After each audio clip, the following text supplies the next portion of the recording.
Class 11-এর reaction intermediate, যেটা basic organic কেমিস্ট্রির আমরা ডিসকাস করছি, তার পার্ট 3 পোর্শনে আমরা এসেছি। পার্ট 1 আর পার্ট 2-তে আমি তোমাদের ফ্রি র্যাডিক্যাল, কার্বোক্যাটায়ন, এই ইন্টারমিডিয়েটগুলো নিয়ে ডিসকাস করেছি।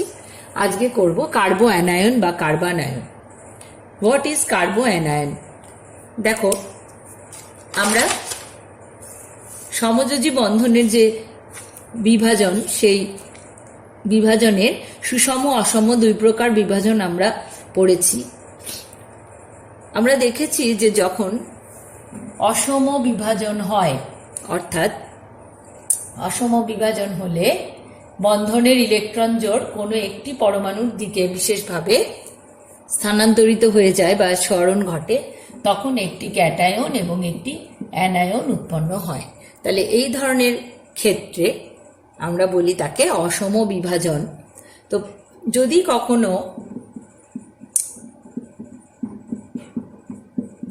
কখনো কোনো অণুর ক্ষেত্রে, জৈব যৌগের কোনো অণু যেখানে কার্বন পরমাণুটি এমন একটি পরমাণুর সঙ্গে সমযোজী বন্ধনে আবদ্ধ থাকে যে পরমাণুটির তড়িৎ ঋণাত্মকতা কার্বন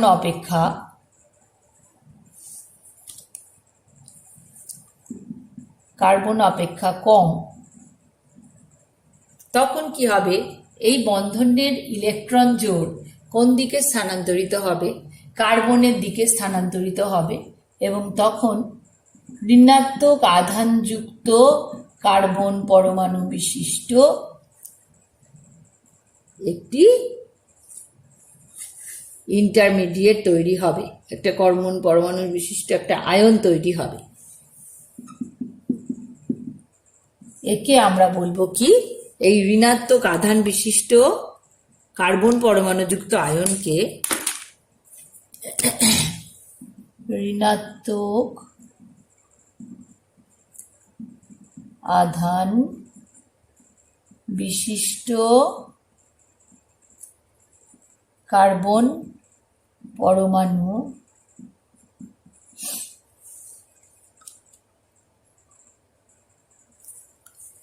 যুক্ত আয়ন, একে আমরা কি বলবো? কার্বো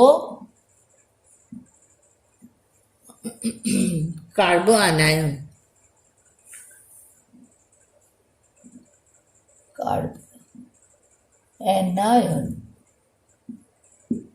তাহলে দেখো, এখানে আমরা কি পেয়েছি? CH3Y, এখানে কার্বন আর Y এর মাঝে, Y any group, any atom, তড়িৎ ঋণাত্মকতার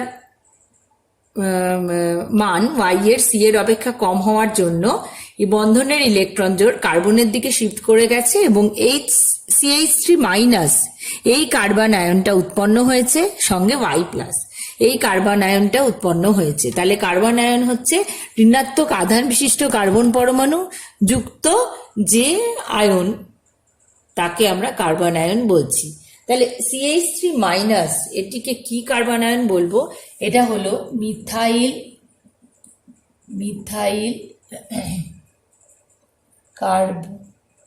কার্বঅ্যানায়ন।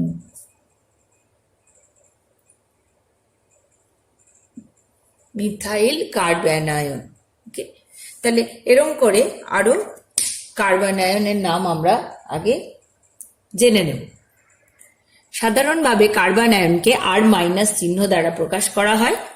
CH3-, তার বিভিন্ন প্রকার কার্বন আয়নের নাম আগে আমি তোমাদের বলি। CH3-, এটি হলো methyl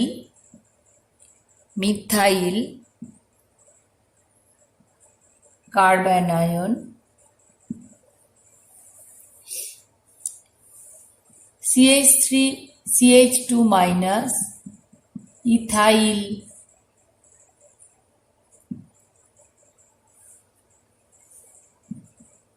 কার্বঅ্যানায়ন।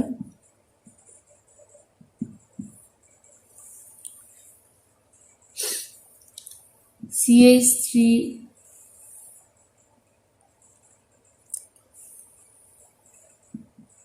CH3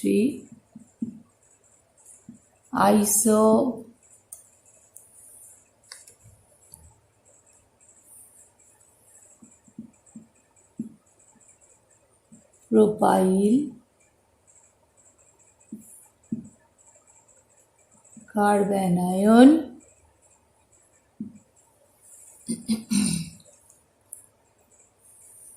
CH3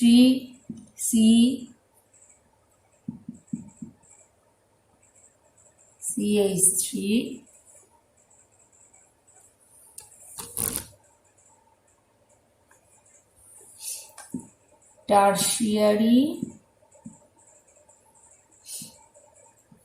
butyl carbanion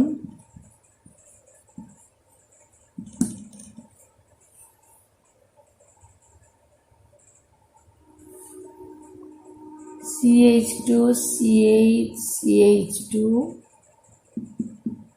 allyl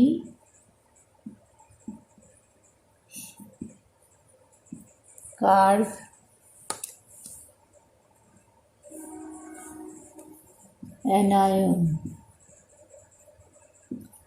এখন দেখো একটা একটা করে বলি। মিথাইল কার্বানায়নকে ইথাইল কার্বানায়ন। ইথাইল কার্বানায়নে দেখো ঋণাত্মক আধানযুক্ত কার্বন পরমাণুটি কার সাথে যুক্ত আছে? দুটি হাইড্রোজেন পরমাণু আর একটি অ্যালকিল গ্রুপ। তাহলে দুটি যদি কমপক্ষে দুটি হাইড্রোজেন পরমাণুর সঙ্গে যুক্ত থাকে তাহলে তাকে আমরা কি বলবো? প্রাইমারি বা 1 ডিগ্রি কার্বানায়ন।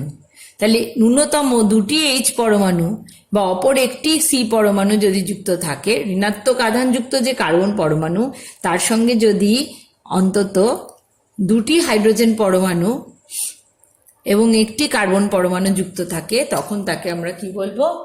1 degree carbanion. আবার দেখো CH3 মাইনাস।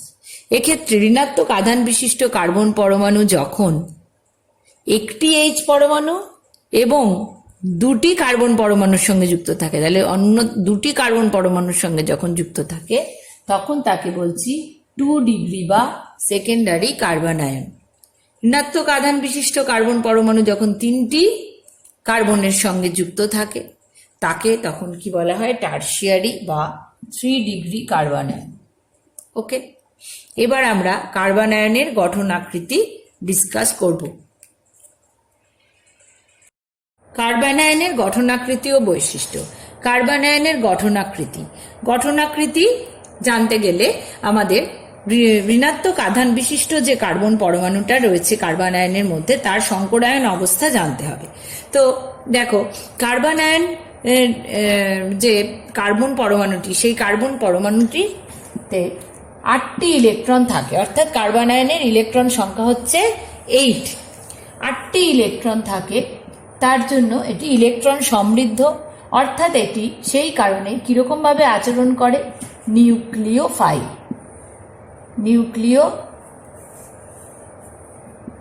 রূপে আচরণ করে। এবার আমরা দেখব যে কার্বন পরমাণুটা কি ধরনের সংকরায়িত অবস্থায় থাকে। তো এক্ষেত্রে আমরা দু ধরনের সংকরায়ন দেখতে পাই, sp3 এবং sp2। sp3 কখন দেখি? যখন অ্যালকিল কার্বানায়ন এর ক্ষেত্রে। কিরকম দেখো, অ্যালকিল কার্বানায়নের ক্ষেত্রে ধরে কার্বন পরমাণুটি 3টি অ্যালকিল গ্রুপের সঙ্গে যুক্ত হতে পারে, একটি অ্যালকিল 2 হাইড্রোজেনের সঙ্গে যুক্ত হতে পারে, 3টি হাইড্রোজেনের সঙ্গে যুক্ত হতে পারে, কিংবা 2টি অ্যালকিল 1টি হাইড্রোজেনের সঙ্গে যুক্ত হতে পারে। তোমরা জানো আর দিয়ে আমরা অ্যালকিল গ্রুপ বোঝাই আর কার্বানায়নকে আমরা R- দিয়ে বোঝাই। তো দেখো, যখন অ্যালকিল কার্বানায়ন হয় তখন কার্বন পরমাণুটা যেটা ঋণাত্মক আধান বহনকারী তার সংকরায়ন অবস্থা হয় sp3। sp3 মানে 4টে সংকরায়িত কক্ষ। sp3 তার মানে 4sp3 হাইব্রিড অরবিটাল। ঠিক আছে, তাহলে 4টি sp3 সংকরায়িত কক্ষক, তার মধ্যে একটি 1 ইলেকট্রন বিশিষ্ট 3টি কক্ষক। 1 ইলেকট্রন বিশিষ্ট 3টি কক্ষক কি করে? কোনো একযোজী পরমাণু বা গ্রুপের সঙ্গে সিগমা বন্ধন করে। দেখো এখানে 1, 2, 3 এরকম 3টে সিগমা বন্ধন গঠিত হচ্ছে। 3টে sp3 হাইব্রিড অরবিটাল এইভাবে 3টে সিগমা বন্ধন গঠন করেছে কোনো একযোজী পরমাণু বা গ্রুপের সঙ্গে। এবং চতুর্থ sp3 সংকরায়িত কক্ষ, সেটা কিরম অবস্থায় থাকে না, সেখানে একটা লোন ইলেকট্রন অবস্থান করে। অর্থাৎ sp3 সংকরায়িত কক্ষ এখানে কি থাকে, একটা লোন ইলেকট্রন অবস্থান করে। তাহলে এই অবস্থায় এই অ্যালকিল কার্বন আয়নের গঠনাকৃতি কিরূপ হয়? অ্যালকিল কার্বন আয়নের গঠনাকৃতি কিরম হয়? হয় ত্রিকোণীয়, ঠিক যেন অ্যামোনিয়ার মতো ত্রিকোণীয় দ্বিপিরামিডীয়। যদি মনে না পড়ে তাহলে তোমরা বন্ডিং এর যে ভিডিওগুলো আছে সেখান থেকে দেখে নেবে। তো অ্যালকিল কার্বন আয়নের স্ট্রাকচার আমরা বা গঠনাকৃতি আমরা পেলাম ত্রিকোণীয় দ্বিপিরামিডীয়, ত্রিকোণীয় পিরামিডীয় বা ট্রাইগোনাল পিরামিডাল।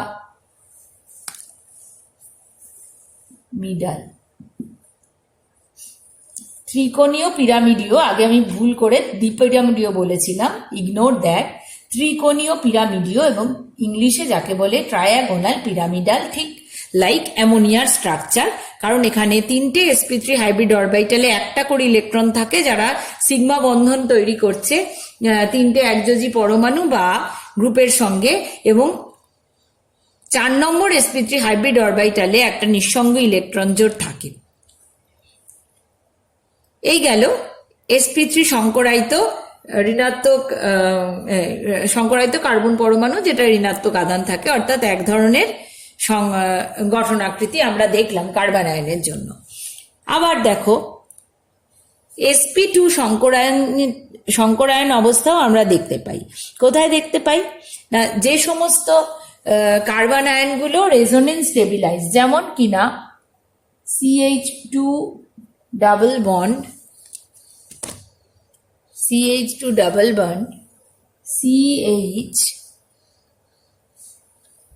CH2 মাইনাস, এই কার্বন আয়নটি, এই ধরনের কার্বন আয়নের ক্ষেত্রে ঋণাত্মক আধান বিশিষ্ট কার্বন পরমাণুটি sp2 সংকরায়িত হয়, sp2 সংকরায়িত অবস্থায় থাকে এবং এদের গঠনাকৃতি কিরূপ হয়? সমতলীয়। CH2 double bond CH, single bond H,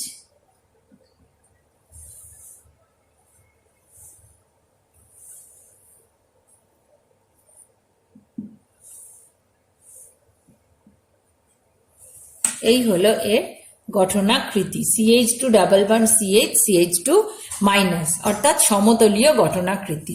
তাহলে আমরা দেখলাম যে কার্বন আয়ন ইলেকট্রন রিচ বা ইলেকট্রন সমৃদ্ধ স্পিসিস, তাই একে নিউক্লিওফাইল রূপে ব্যবহার করা হয়।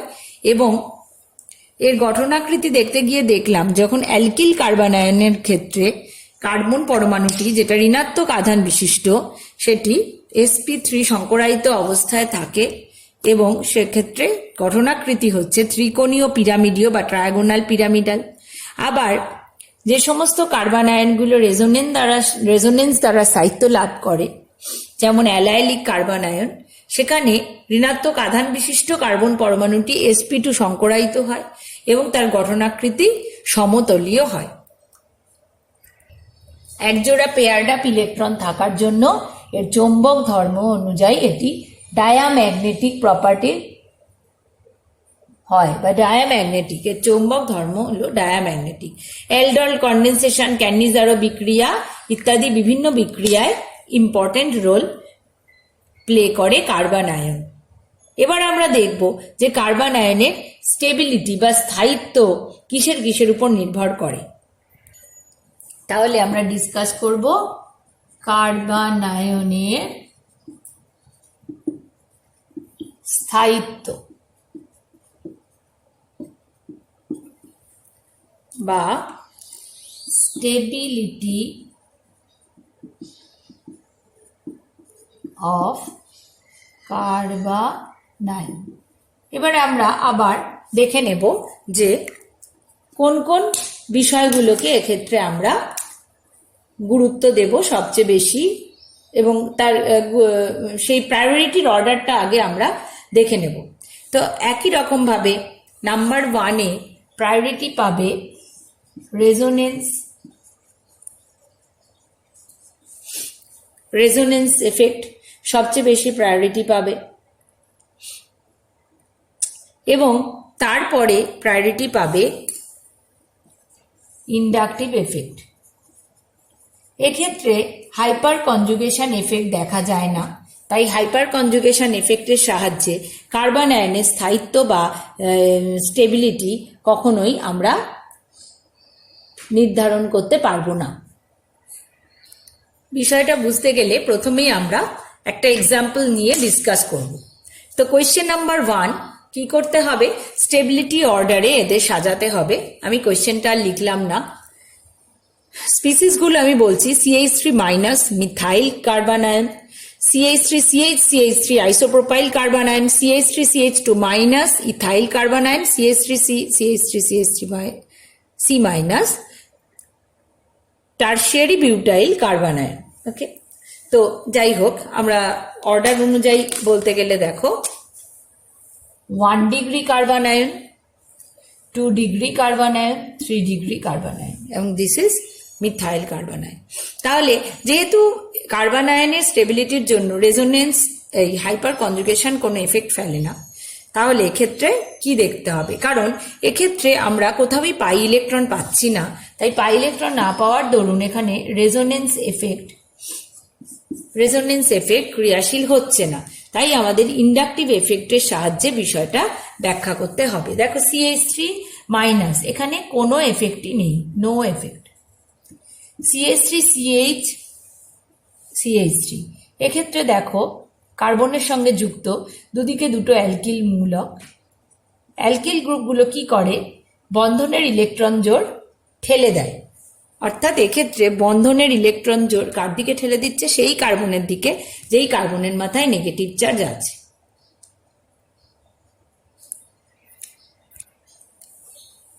ইথাইল কার্বন আয়ন, এখানে এটা একটা 1 ডিগ্রি কার্বন আয়ন, এখানে দেখো একটা অ্যালকিল গ্রুপ আছে, তাই একটা অ্যালকিল গ্রুপের প্লাস আই এফেক্টের জন্য ইলেকট্রন ঘনত্ব কার্বনের উপর বৃদ্ধি পাচ্ছে। টারশিয়ারি বিউটাইল কার্বন আয়ন, 3টি অ্যালকিল মূলক, তাহলে বেশ জোরালো প্লাস আই এফেক্ট, তাই কার্বনের উপর যেখানে নেগেটিভ চার্জ আছে সেখানে ইলেকট্রন ঘনত্ব আরো বৃদ্ধি পাচ্ছে। অর্থাৎ এক্ষেত্রে দেখা যাচ্ছে, আমরা কি জানি যে যেখানে নেগেটিভ চার্জ হচ্ছে, যদি এমন কিছু যোগ করা হয় তাহলে সেই নেগেটিভ চার্জটা সেখানে আটকে না থেকে ছড়িয়ে পড়বে বা ডিলোকালাইজড হবে বা সরে যাবে খানিকটা হলে, তাহলে সেটা সেই স্টেবিলিটি পায়। তো এক্ষেত্রে যেহেতু এক্ষেত্রে রেজোনেন্স হবে না, হাইপার কনজুগেশন হবে না, ইন্ডাকটিভ এফেক্ট দিয়ে আমরা ব্যাখ্যা করব যে যখন বেশি অ্যালকিল গ্রুপ থাকবে তখন কার্বন যেটা অলরেডি নেগেটিভ চার্জ তার উপরে ইলেকট্রন ডেন্সিটি বেড়ে যাবে, তার ফলে অ্যালকিল গ্রুপের সংখ্যা যদি বেশি হয় তাহলে অধিকতর অ্যালকিল গ্রুপ থাকার জন্য কি হচ্ছে, কার্বন আয়নের স্থায়িত্ব হ্রাস পাচ্ছে। তাহলে আমি বলতে পারি কি, আমরা বলতে পারি দেখো অধিকতর যেখানেই অ্যালকিল গ্রুপের সংখ্যা বৃদ্ধি পাচ্ছে, কার্বন যেটার মাথায় নেগেটিভ চার্জ ছিল তার উপরে তার ঘনত্ব বাড়ছে, ঘনত্ব বাড়ার ফলে কি হবে, তার স্টেবিলিটি সবচেয়ে কম হবে। কারণ আমাদের টেন্ডেন্সি হচ্ছে কোনো জায়গায় যদি ইলেকট্রন ডেন্সিটি বা তার ঘনত্ব বেড়ে যায়, নেগেটিভ চার্জ হয়, তাহলে টেন্ডেন্সি হবে যে গ্রুপ যুক্ত হোক না কেন তার টেন্ডেন্সি হবে যে সেই চার্জটাকে যেন ছড়িয়ে দেওয়া যায়, তবেই সেটা স্টেবিলিটি পায়। তো যখন 3 ডিগ্রি কার্বন আয়ন আমরা দেখতে পাচ্ছি, 3 ডিগ্রি কার্বন আয়নে কার্বন পরমাণুটির সঙ্গে 3টি অ্যালকিল গ্রুপ যুক্ত থাকে এবং সেটা কার্বনের যে নেগেটিভ চার্জ অলরেডি রয়েছে, তো সেই কার্বনের উপর ইলেকট্রন ডেন্সিটি বৃদ্ধি করে এটাকে কি করে, আনস্টেবল করে বা সবচেয়ে কম স্থায়িত্ব দেখায়। সবচেয়ে কম স্থায়িত্ব।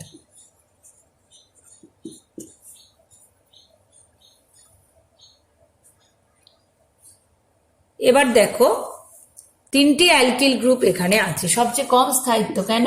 এখানে 3টে আর গ্রুপ বা আর গ্রুপ অ্যালকিল গ্রুপ যুক্ত হচ্ছে ঋণাত্মক আধান বিশিষ্ট কার্বনের সঙ্গে।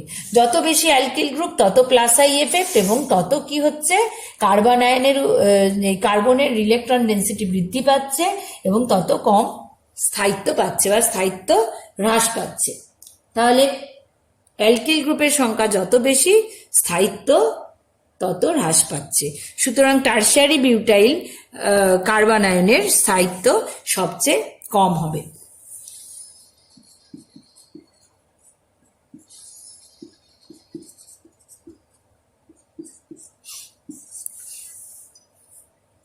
সবচেয়ে কম হবে। আচ্ছা, সরি, লাস্টে একে বসাতে হবে। এরপরে আসবে কে, 3টে অ্যালকিল গ্রুপ। যত অ্যালকিল গ্রুপ বেশি তত কম স্থায়িত্ব। তাহলে এক্ষেত্রে আমরা 3টে অ্যালকিল গ্রুপ পেয়েছিলাম। এবার দেখতে হবে 2টো অ্যালকিল গ্রুপ। 2টো অ্যালকিল গ্রুপ হচ্ছে isopropyl carbon ion, CH3 CH, ethyl CH3 CH2 minus carbon ion, অর্থাৎ ইথাইল কার্বন আয়ন। এবং সবচেয়ে আগে বসবে CH3 মাইনাস বা মিথাইল কার্বন আয়ন। তাহলে মিথাইল কার্বন আয়নের স্থায়িত্ব সবচেয়ে বেশি আর টারশিয়ারি বিউটাইল কার্বন আয়নের স্থায়িত্ব হচ্ছে গিয়ে সবচেয়ে কম। কোয়েশ্চেন নাম্বার 2 দেখো, আবার আমাদের স্থায়িত্বের ক্রমে সাজাতে বলা হয়েছে। CH2 CH double bond CH2 কার্বনের উপর negative charge, CH3 CH CH3 isopropyl carbon ion, methyl carbon ion. এখন দেখো আমি কি বলেছিলাম যে রেজোনেন্স এফেক্টটি সবচেয়ে বেশি প্রাধান্য পায়। তো এক্ষেত্রে দেখো এ স্ট্রাকচার, এ বি সি এর মধ্যে এ স্ট্রাকচারে আমরা কি দেখতে পাবো, রেজোনেন্স। মানে এ যে স্ট্রাকচারটা, এ যে স্পিসিসটা methyl carbon ion, sorry allylic carbon ion, allylic carbon ion কি হয়, রেজোনেন্সের দ্বারা স্টেবিলিটি পায়। কিভাবে পায় রেজোনেন্সের দ্বারা stability? CH2 minus CH double bond CH2 দেখো পাই সিগমা নেগেটিভ চার্জ কনজুগেশনে রয়েছে। এই পরিস্থিতিতে কি হচ্ছে, এই নেগেটিভ চার্জ শিফট করছে এবং ডাবল বন্ডেড ইলেকট্রনটা শিফট হয়ে লোন পেয়ার নেগেটিভ চার্জ হয়ে যাচ্ছে।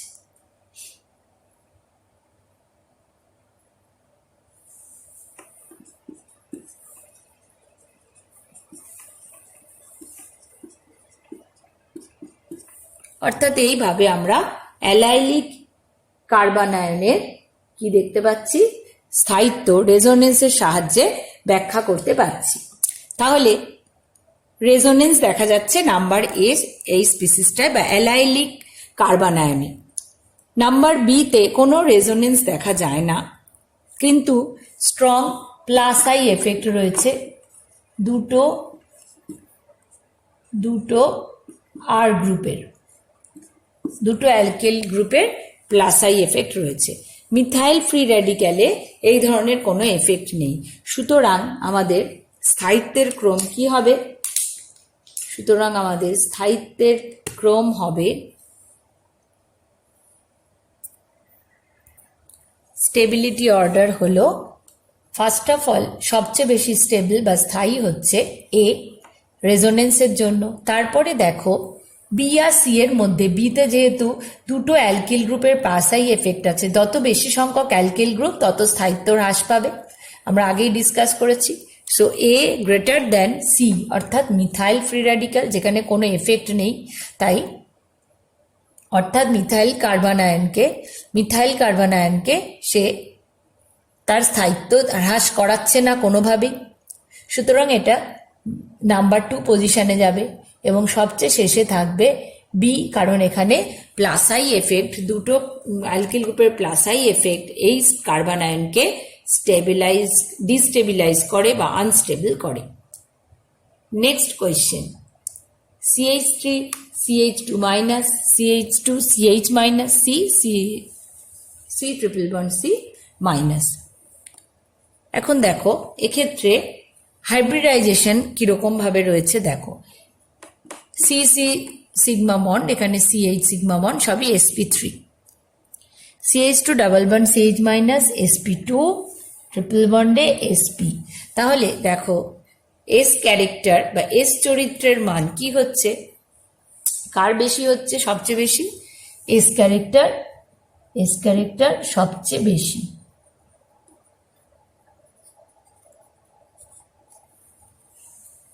ঠিক আছে, এবং S ক্যারেক্টার সবচেয়ে কম হচ্ছে sp3-তে, S চরিত্র সবচেয়ে কম। তো স্বাভাবিকভাবেই CH2 double bond CH minus এর S চরিত্র তার থেকে একটু বেশি। তো S চরিত্র যত বেশি হবে তত ইলেকট্রনকে নিজের দিকে আকর্ষণ করে নেওয়ার টেন্ডেন্সি হবে, অর্থাৎ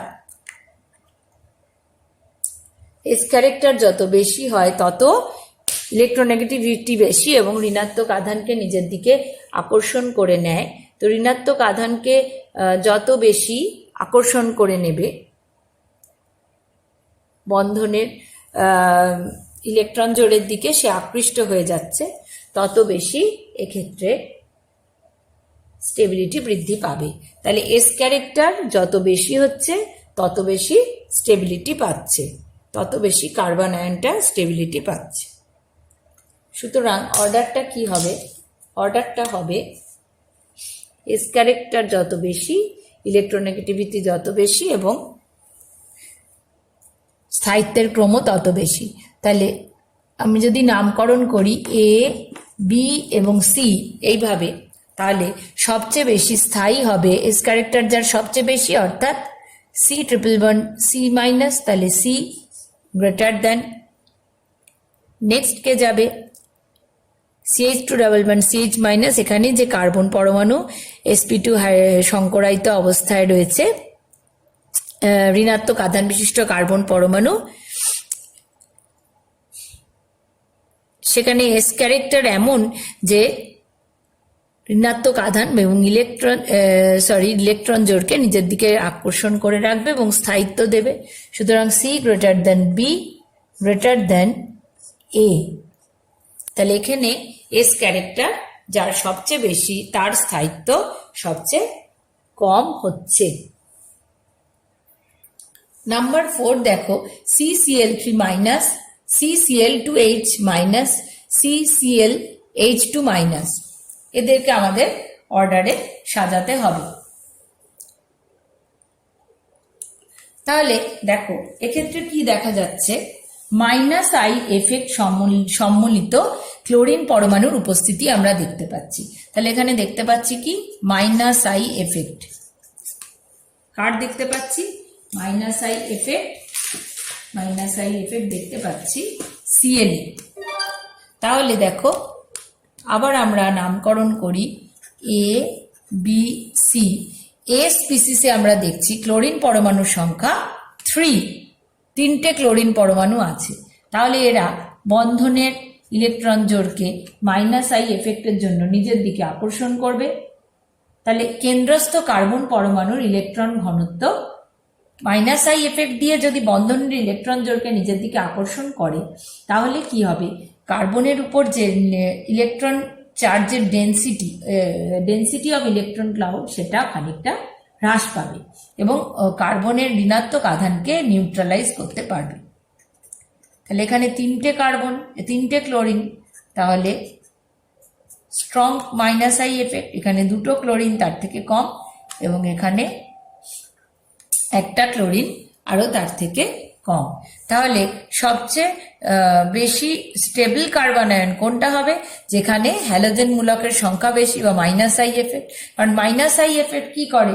ইলেকট্রন ঘনত্বকে হ্রাস করে এবং ঋণাত্মক আধানকে কিছুটা প্রশমিত করে, ফলে কার্বন আয়নটা কি হয়? স্টেবিলিটি বেশি পায়। তাহলে এ স্পিসিসে যেহেতু ক্লোরিন পরমাণুর সংখ্যা বেশি, সেক্ষেত্রে মাইনাস আই এফেক্ট সবচেয়ে বেশি জোরালো হবে, তাহলে তার স্টেবিলিটি কি হবে? সবচেয়ে বেশি। তাহলে এ গ্রেটার দেন বি, কারণ এখানে দুটো ক্লোরিন পরমাণু আছে, গ্রেটার দেন সি, যেখানে একটা ক্লোরিন পরমাণু আছে। Next example, C6H5 whole 3 C minus, C6H5 whole 2 CH minus, C6H5 CH2 minus। এখানে দেখো সবগুলো ক্ষেত্রেই আমরা কি দেখতে পাবো? রেজোনেন্স।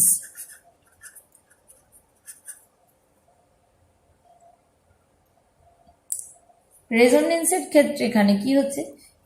দেখো তিনটে স্পিসিসই রেজোনেটিং স্ট্রাকচার শো করতে পারে, কিন্তু যেখানে C6H5 whole 3 C minus রয়েছে,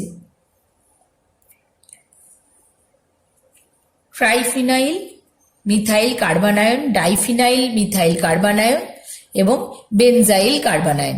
তাহলে বেনজাইল কার্বনায়নের স্ট্রাকচার কিরম হবে? বেনজিন রিং, CH2 তার সঙ্গে যুক্ত, তার মাথায় একটা মাইনাস চার্জ কার্বনের মাথায়। তাহলে এর রেজোনেন্সিং স্ট্রাকচারগুলো আগে আমরা ড্র করার চেষ্টা করব।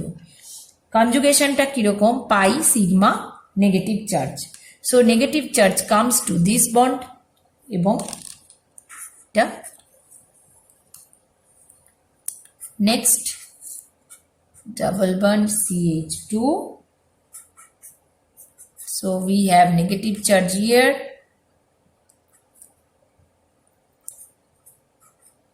This way,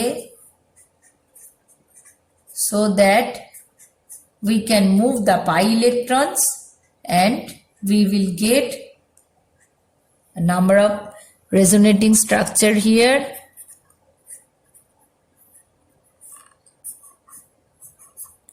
Double bond CH2, CH. So 1, 2, 3, 4 অর্থাৎ চারটে রেজোনেটিং স্ট্রাকচার আমরা এখানে পাচ্ছি। কটা রেজোনেটিং স্ট্রাকচার? চারটে রেজোনেটিং স্ট্রাকচার। যেহেতু এদের রেজোনেন্সের সাহায্যে এদের স্টেবিলিটি কম্পেয়ার করতে হবে, তাই আমাদের দেখতে হবে যে কোন ক্ষেত্রে রেজোনেন্সে অংশগ্রহণ সবচেয়ে বেশি হয়। তো আমরা দেখলাম বেনজাইল কার্বনায়নের ক্ষেত্রে চারটে রেজোনেটিং স্ট্রাকচার। তাহলে একটি বেনজিন রিং এর জন্য চারটি স্ট্রাকচার আমরা পেতে পারি। একটি বেনজিন রিং এর জন্য মোট তিনটে রেজোনেটিং স্ট্রাকচার প্লাস অরিজিনাল, তিনটে plus original. Okay, 1, 2, 3 plus the first one, 3 plus 1 অর্থাৎ 4 রেজোনেটিং স্ট্রাকচার আমরা পেলাম, চারটে স্ট্রাকচার। তাহলে এক্ষেত্রে কি হবে? দুটো বেনজিন রিং এর জন্য কি হবে? 3 into 2 plus 1, তার মানে 7 রেজোনেটিং স্ট্রাকচার। ওকে, এখানে কি হবে?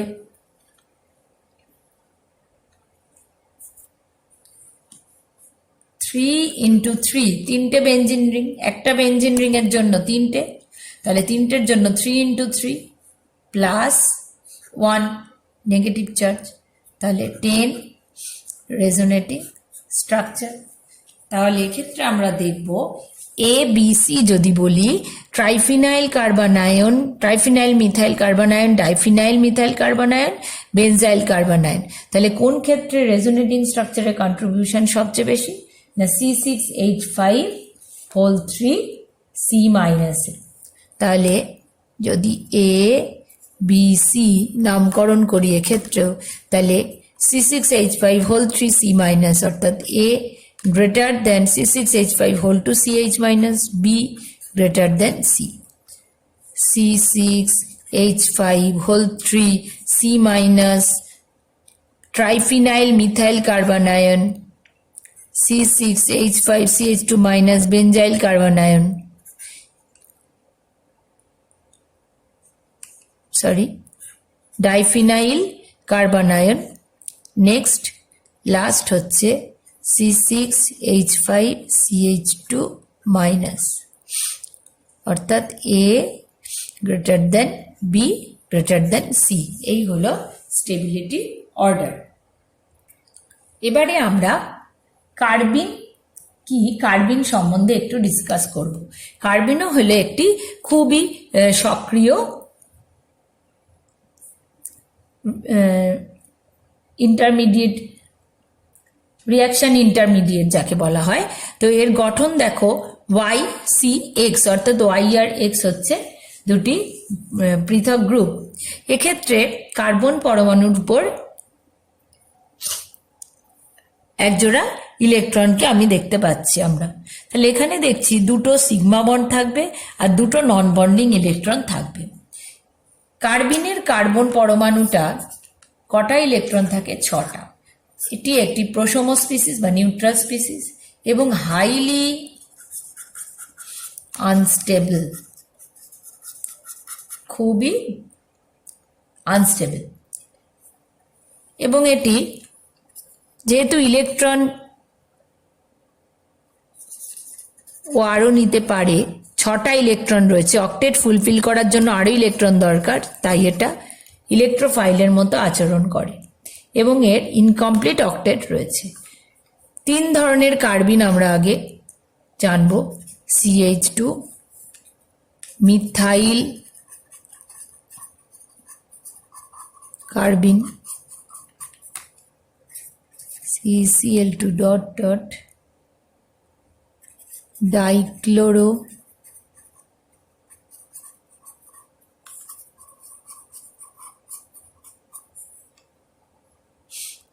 ডাইক্লোরো কার্বিন, আর হলো C6H5CH ফিনাইল কার্বিন।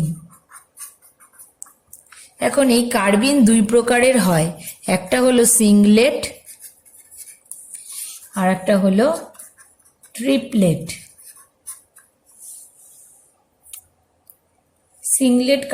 সিংলেট কার্বিনে কার্বন পরমাণুটি sp2 সংকরায়িত অবস্থায় থাকে।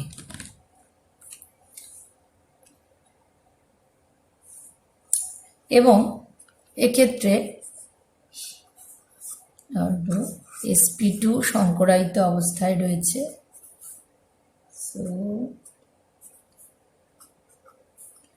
হাইড্রোজেনের সঙ্গে বন্ড এবং একটা ভ্যাকেন্ট অরবিটাল থাকবে। এর শেপ কিরকম হবে? Bent shape.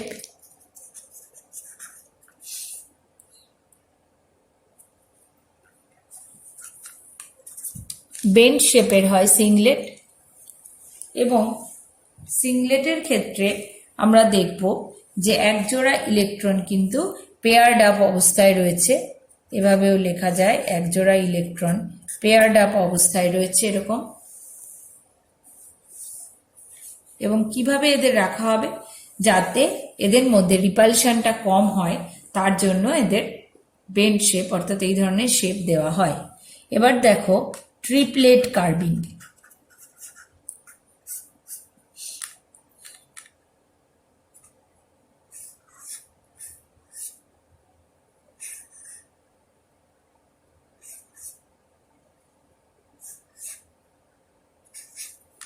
Hydrogen paired up electron, hydrogen, এরপরে সিঙ্গেল ইলেকট্রন থাকে py তে।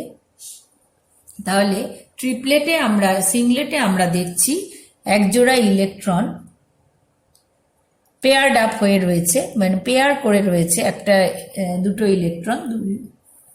কিন্তু ট্রিপলেটে আমরা দেখব এক একটা ভ্যাকেন্ট অরবিটালে একটা করে ইলেকট্রন নিয়ে থাকে এবং এর গঠনাকৃতি ধরা যাক HCH, দুটো অরবিটালে একটা করে ইলেকট্রন নিয়ে থাকে। এদের ক্ষেত্রে বন্ড অ্যাঙ্গেল হচ্ছে 180 ডিগ্রি। তাহলে অ্যাঙ্গেলটা এমন হবে যাতে রিপালশন কমবে। অ্যাঙ্গেল যত চেঞ্জ হবে তত রিপালশন কমবে এবং স্টেবিলিটি বাড়বে।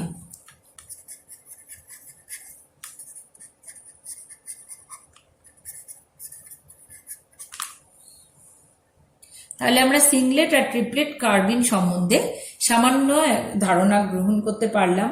তার মধ্যে সিংলেটে যেহেতু পেয়ার্ড আপ অবস্থায় থাকে তাই সিংলেটের নেচার কি হবে, ম্যাগনেটিক নেচার ডায়াম্যাগনেটিক হবে, এবং ট্রিপলেটের ক্ষেত্রে প্যারাম্যাগনেটিক নেচারের হবে। এই হলো আমাদের আপাতত রিয়াকশন ইন্টারমিডিয়েট সম্বন্ধে ডিসকাশন। নেক্সট আমরা বিভিন্ন অর্গানিক বিক্রিয়া এবং তাদের মেকানিজম বা ক্রিয়া কৌশল সম্বন্ধে ডিসকাস করব। Thank you.